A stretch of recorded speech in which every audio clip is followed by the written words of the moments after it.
For over 40 years, Rabbi Noach Weinberg has been helping Jews of all backgrounds discover the wisdom and beauty of their heritage. Rabbi Noach was born and raised in New York City. He studied at Johns Hopkins and Loyola Universities and received his rabbinical ordination at the Ner Yisrael Rabbinical College in Baltimore. Today, he resides with his Rebbitzin in the heart of Jerusalem. With his trademark warmth, wisdom, and love for all people, Rabbi Noach has become everyone's rabbi, touching the hearts of Jews from all walks of life across the globe.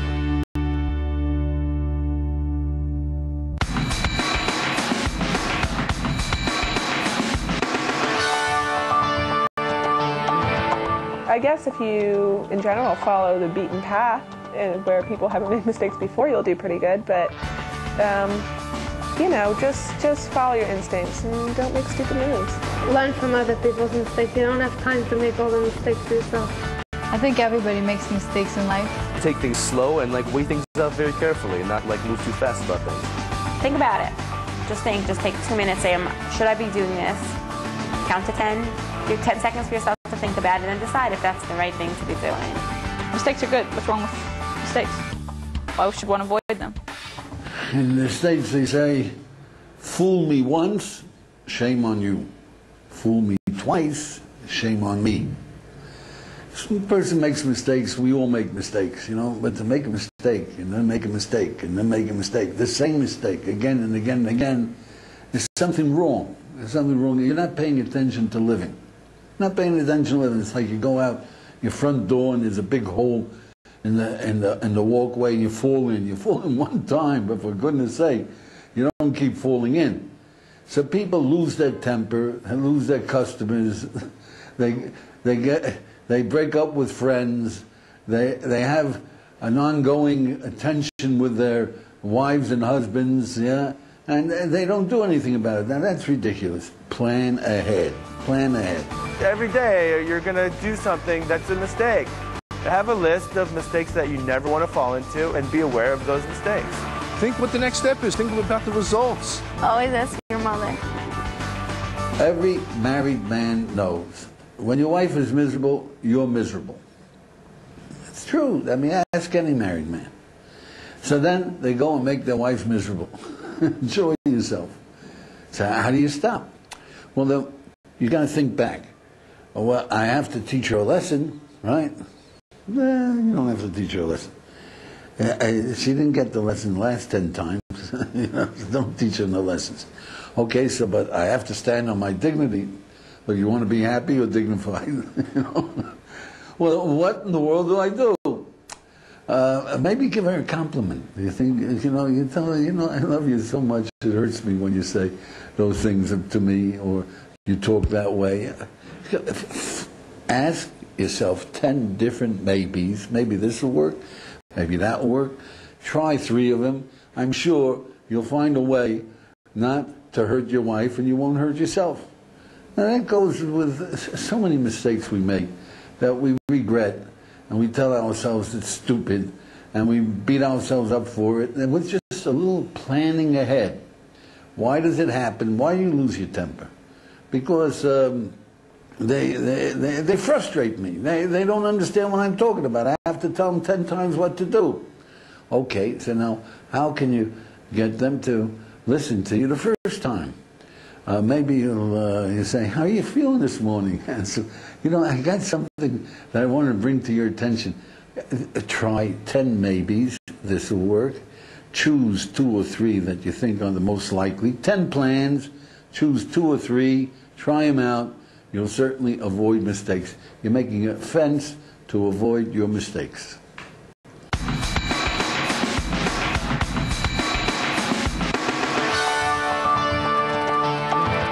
People can learn to tolerate pain. If you have the power of mind over matter, can learn to tolerate anything.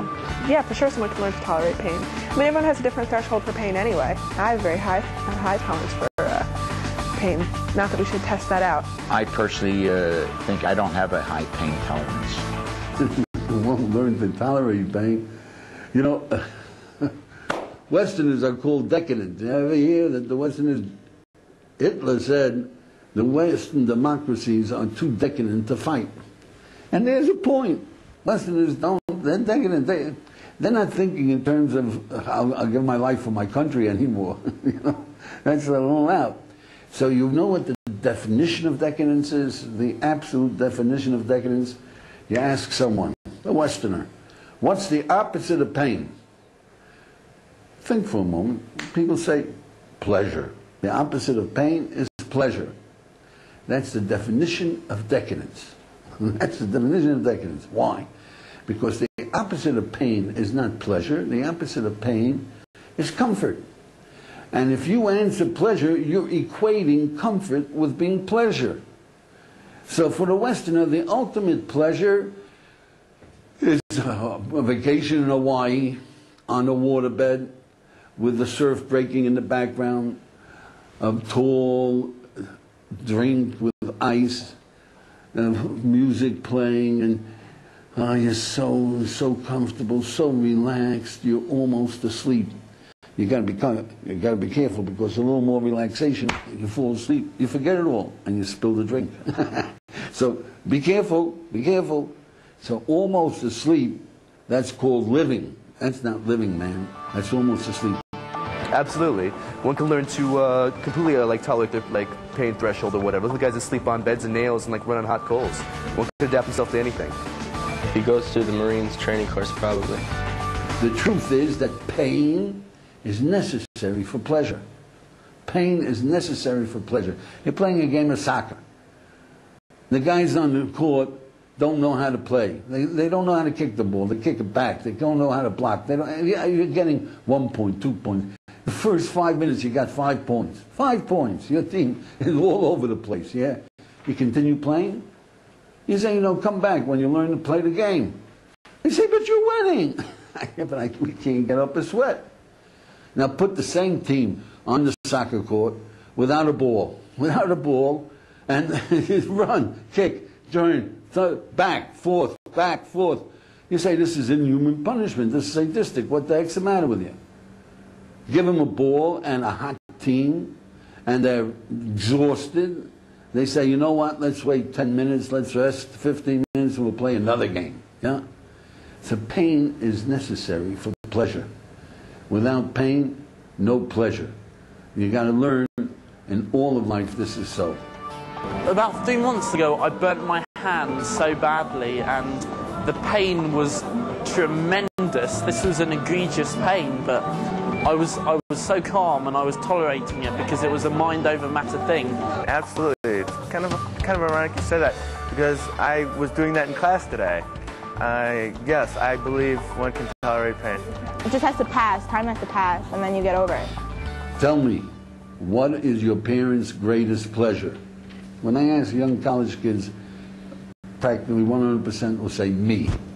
Then I ask him, okay, so tell me, what's your parents' greatest pain? What's your parents' greatest pain? And almost universally, they say me. So if you want the greatest pleasure most human beings will ever have, you have to have kids. You think you're going to have kids without pain? Boy, you're kidding yourself. But if you want that pleasure, man, you got to take the pain. So pain is just a tool. Pain is just heightens things. Pain tells you you're living. Don't worry about pain. When you play the game, you don't even know that you're having pain. It just heightens the efforts you make and the pleasure you get out of a good play. Same thing goes in business, in living, everywhere. Focus on the game, and you don't even feel the pain. You just experience the pleasure.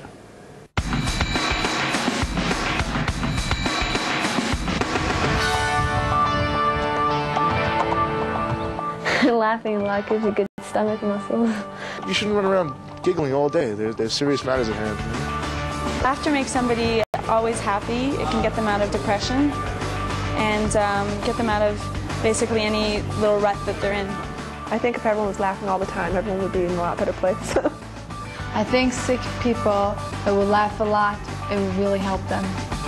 When someone laughs and they're really laughing, you feel a sense of fulfillment, a sense of being full, a sense of satisfaction. You gotta laugh, man. In Judaism we say, if you laugh long enough, you get the joke.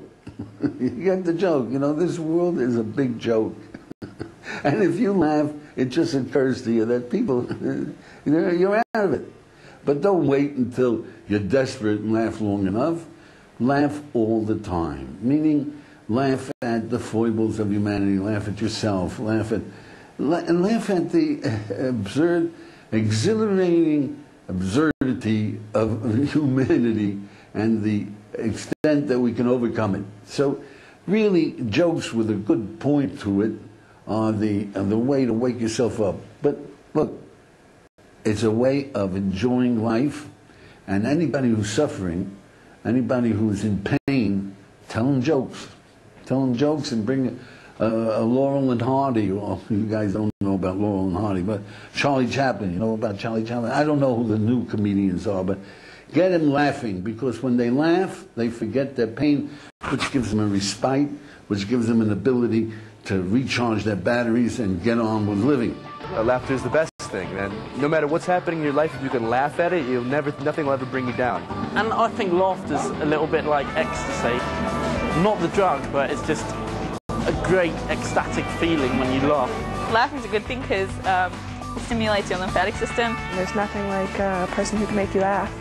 Now you can do the same for yourself. You understand? If you're a little depressed, get a good joke.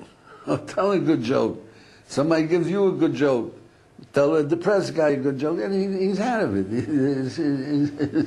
His life is beautiful again. And when you got tensions, you know, it's natural. We tell a joke to break tensions, because it does break tensions. And you tell a good joke, and everybody's relaxed again. And then you can go on with the conversation. So if you're find people are tension, there's fighting, there's aggravation between people, you go in there and tell a good joke. You have to have a repertoire of jokes, you know, and it should be good jokes. Do you ever hear the joke about the guys? They sit together, they know the joke so well, they don't have to tell the joke. They say, number 3, everybody laughs. They know the joke. Number 5, everybody laughs. 15, everybody laughs. The guy says, number 23, nobody laughs. Say, why aren't you laughing? You got to know how to tell a joke. He doesn't know how to tell a joke. You know, you got to have good jokes.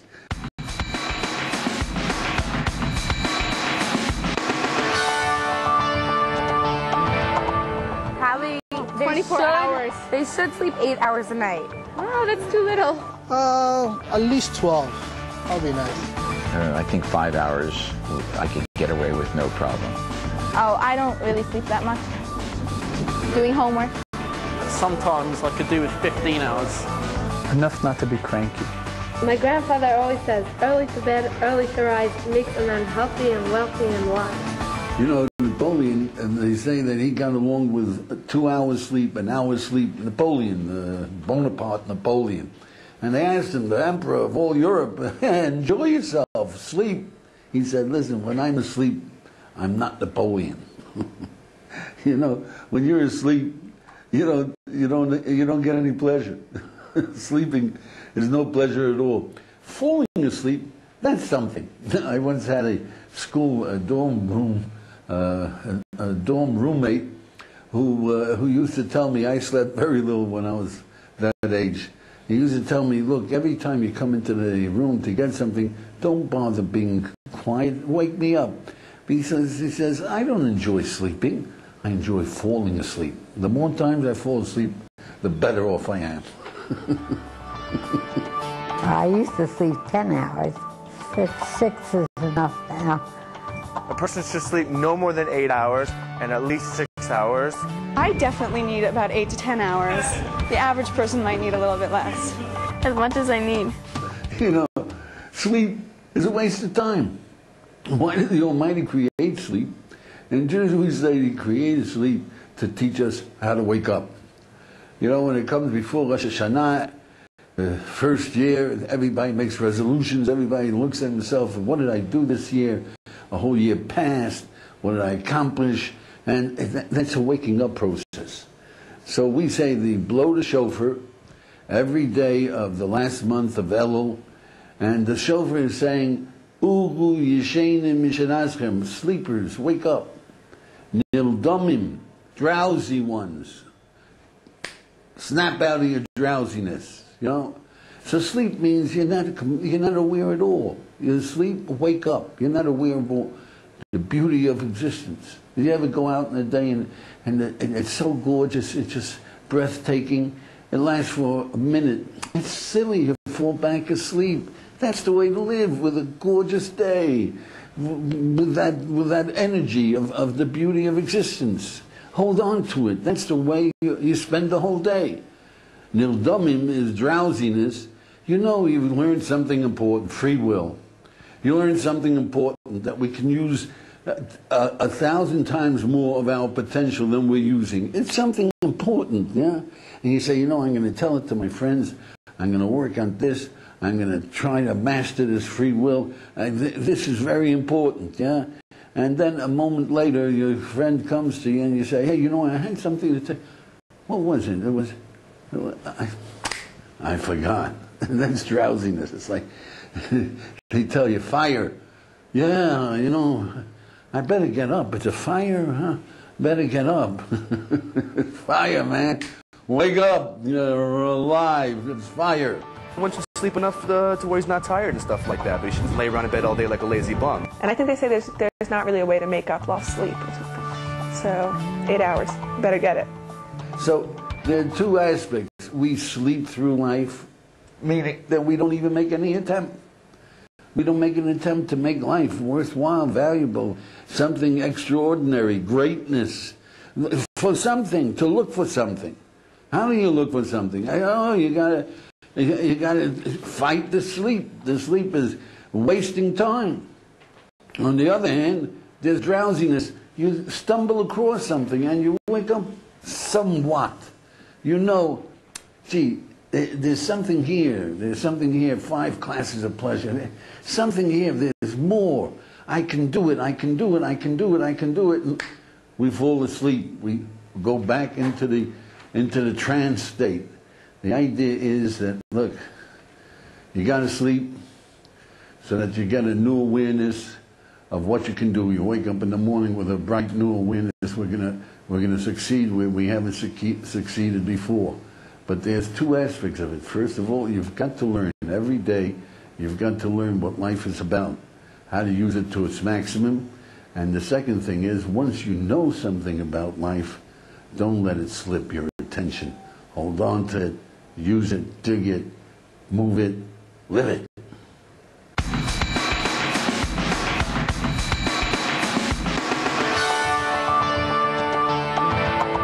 Have lots of kids. You can't be bored. Come help me out. I won't be bored. I have fun things to do, and it's hard for me to say. Do a wash. You could clean the baby again. You could make dinner. None of the above, which I do, because I have no time. You know, boredom just comes, I think, from being idle and being lazy, you know?